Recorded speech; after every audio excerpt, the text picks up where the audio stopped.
Hola, mi nombre es Claudia Vázquez Beltrán, soy estudiante de la Universidad del Quindío y el tema de hoy será las escuelas residenciales para niños indígenas en Canadá, educación, colonialismo y reconciliación. Sean todos bienvenidos a este podcast que tratará sobre educación, historia y memoria.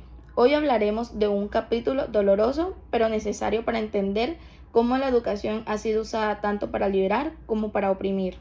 Las escuelas residenciales para niños indígenas en Canadá. Durante casi un siglo, miles de niños y niñas fueron separados de sus familias, prohibidos de hablar sus lenguas y forzados a olvidar su cultura. A través de la educación se buscó borrar sus raíces. En los próximos minutos analizaremos cómo surgió este sistema, cuál era su propósito, cómo funcionaba y qué consecuencias dejó, desde una mirada más crítica y humana. Contexto histórico y orígenes. Todo comenzó a finales del siglo XIX, cuando el Estado canadiense quería consolidar su identidad nacional y expandirse sobre territorios indígenas. En ese proceso, las comunidades originarias eran vistas como un obstáculo para el progreso. El gobierno, junto con las iglesias cristianas, creó entonces un sistema de escuelas residenciales. La idea era civilizar a los niños indígenas mediante la educación y la religión. Se les decía a las familias que era por su bien, pero en realidad se trataba de una política de asimilación forzada. Un lema tristemente famoso resume su objetivo: matar al indio en el niño. Las escuelas residenciales fueron en realidad una forma de colonialismo educativo, un intento de reemplazar una cultura por otra.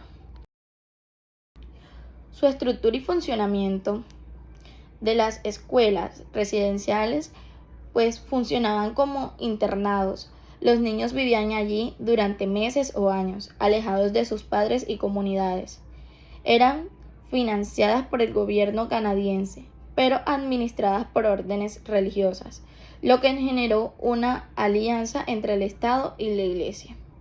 En las aulas se enseñaba lectura, escritura y religión, pero también se imponía la lengua inglesa o francesa y se prohibía hablar las lenguas indígenas.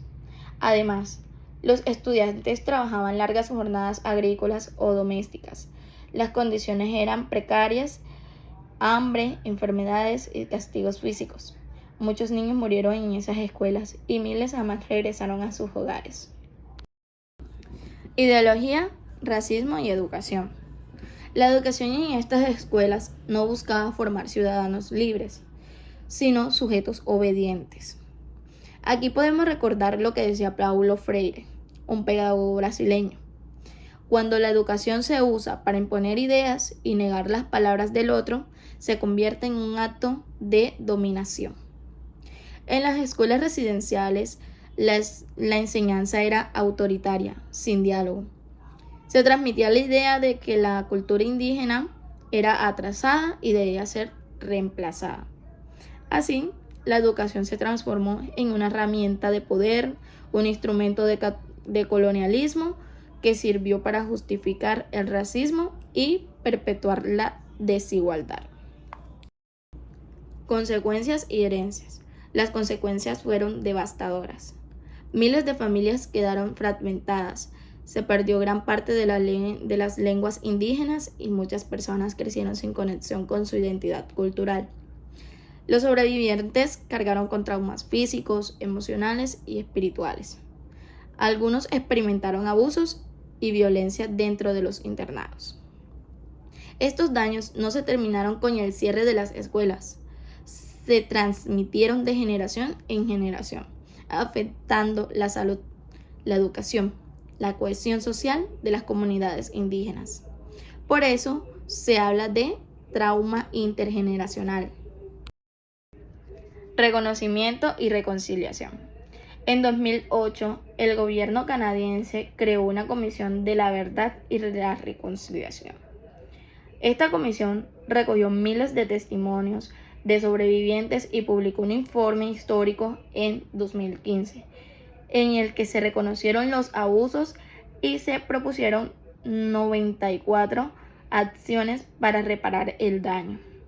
Desde entonces se han implementado algunos cambios, currículos interculturales, educación bilingüe y programas de memoria. Sin embargo, muchas recomendaciones aún no se han cumplido. La reconciliación sigue siendo una tarea pendiente no solo del Estado, sino de toda la sociedad canadiense. Bueno, reflexionemos ya para finalizar, pues vemos que este caso nos muestra que la educación no es neutral. Puede liberar, pero también puede oprimir. Como decía Paulo Freire, una verdadera educación debe partir del diálogo, el respeto a la diversidad y la búsqueda de la justicia social.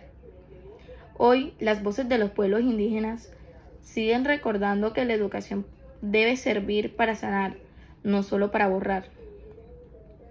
Reconocer esta historia es un paso esencial para que nunca más se repita. Entonces, quiero decirles que muchas gracias por escuchar este podcast y nos vemos hasta la próxima.